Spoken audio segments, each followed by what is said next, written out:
Starts on the mound, Kyle Perry, Robbie, Colby did a great job, and just a typical Husker Baseball 2019 version, scratch and claw, bunch of walks, bunch of strikeouts, and just find a way to win.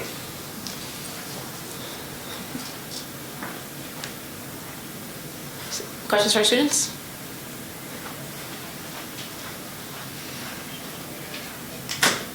Hey Robbie, could you maybe just walk us through this outing today? I know longer maybe than you used to go on. What was working and how are you feeling?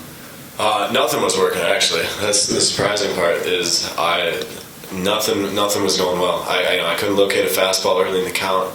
I couldn't throw a changeup early in the count. I was getting behind.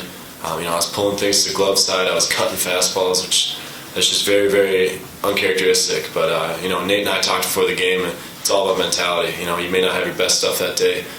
It's all upstairs though. You got to compete. You got to continue to attack on that rubber.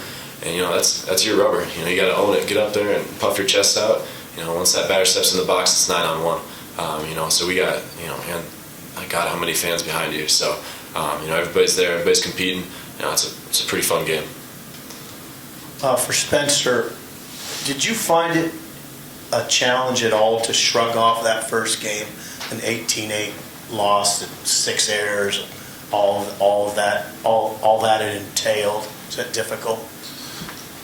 I mean, it's a game of baseball. I didn't catch that. Anything can really happen. I mean, some games you come out swinging really well, and that's what Michigan did. They scored 7 in the first inning. And, it's just coming back from behind. And after that game, Coach, he said that, it's very veteran move of you guys to get all the bad plays out in that game. And so we all took that and, played our hearts out this game. And I think it really paid off that we just shrugged that off and didn't really think about that too much.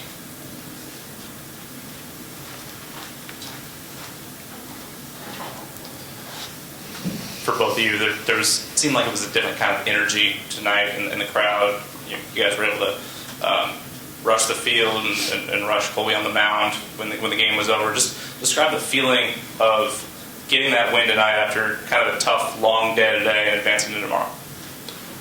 Well, I mean, it starts with Kyle Perry. He went out there and gave us as many as he got, and he gave us that first 0. And I think that's the biggest hump to get over.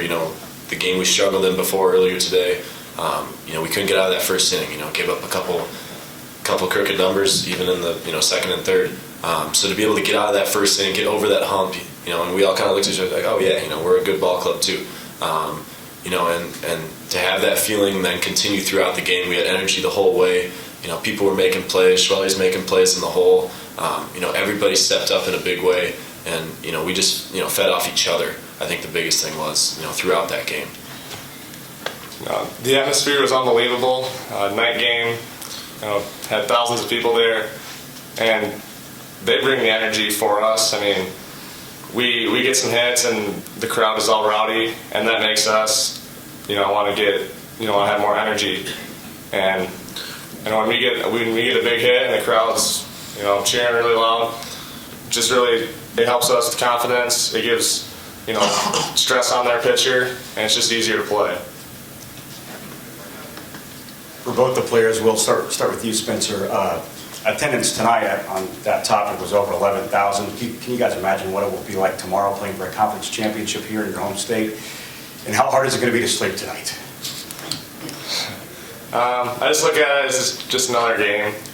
I mean, I played thousands of games in my baseball career, but I can't really imagine how many people are going to be there. I really don't know. I mean, one of our coaches, when he played in 2014 or when they were there, they said the whole place was packed. So it's kind of what I'm expecting, but obviously you never know. Well, I'm going to soak it all up unless Skip lets me throw again tomorrow.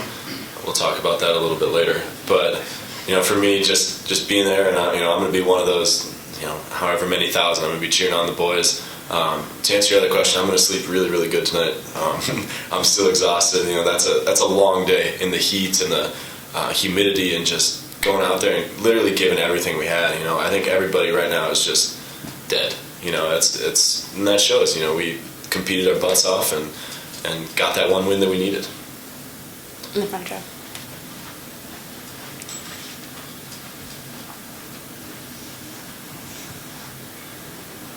Spencer, what kind of lift does it give the team when you see Cam Chick beating out the guy at third? I mean, you're the one coming up to hit after that. Like, they kind of fire everybody up, fire you up a little bit, seeing that attitude? Yeah, the energy that kid brings to this team is, unbelievable. Him getting to third base was huge in that inning. It stretched out the inning, scored some more runs there, just him getting on base 5 times, seeing pitches. The energy he brings is, it lights the team up, and we all feed off that. Anything else for our students? Great. Thanks, guys. You're dismissed. Thank you. Thank you, guys.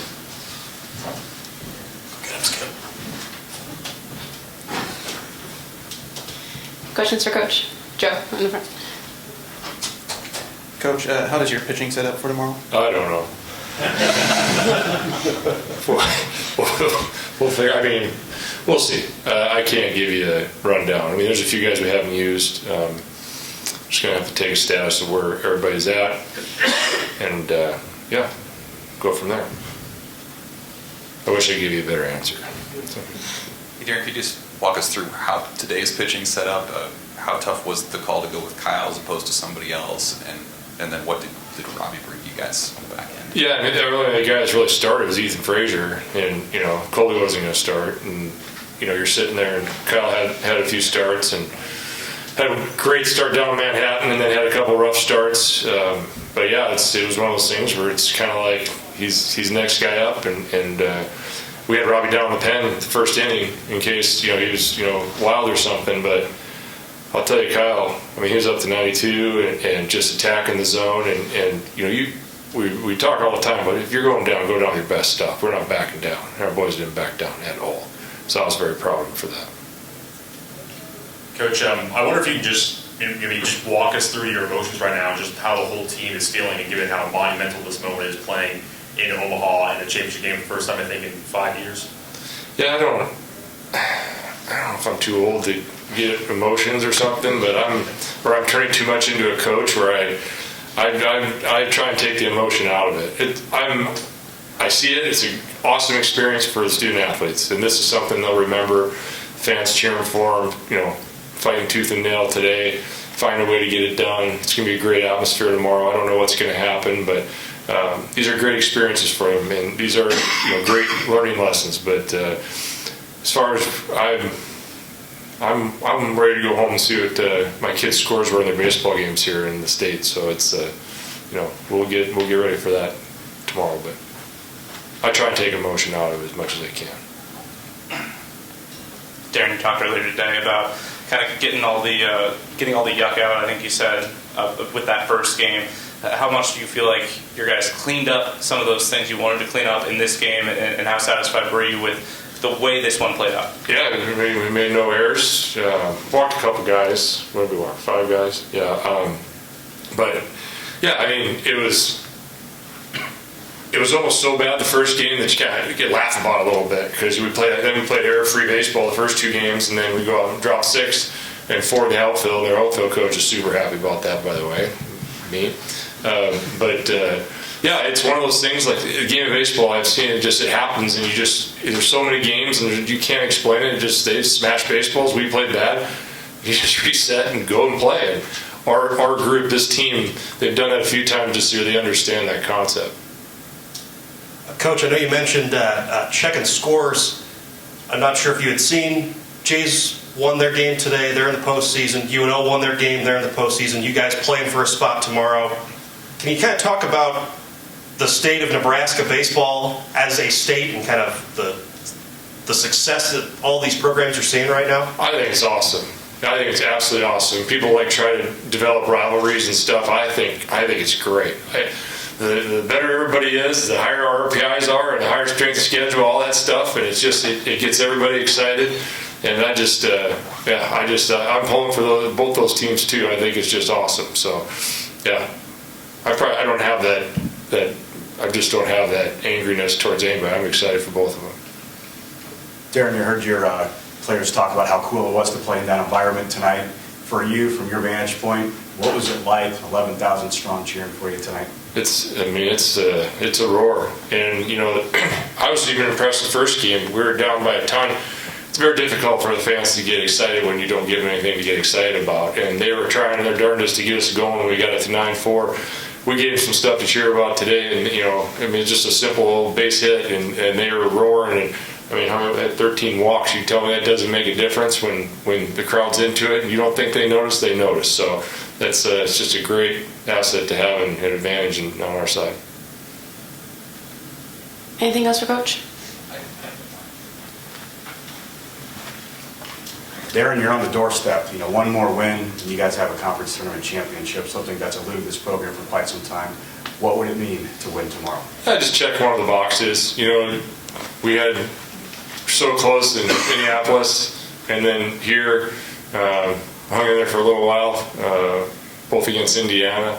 But yeah, just again, is it an end-all be-all for me? No, but I'm all about those experiences for those teams. I want things that they're going to talk about 5, 10, 20 years from now, and they have the reunion. That's what they talk about. I'd love for them to have that opportunity, and I don't know what's going to happen, but I know those boys are going to fight to the end. Darin, what you've done this week, Wednesday to Sunday, you're playing till the very end of the tournament. What does that say about the depth you guys have built and how these guys have just fought through this latter half of the season? Well, you have to have a lot of things go your way, but you just again, this group just doesn't, like, time changes, weather, rain, switch days, like all these things that can get in the way of what you're trying to do to prepare. They just shrug it off, and it's hard to do. A lot of people want to complain about that stuff, or they don't do that. It's like, when's our next game? Let's go. And I think that. I think part of it's their character as a team, but we've numbed them to playing good teams. They're not awed by a guy throwing 95. They're not awed by an upper 80 slider. It's like they've seen it, so they just know they're going to have some bad stuff, and they fight through it and see what happens. Great. Appreciate your time. Yeah.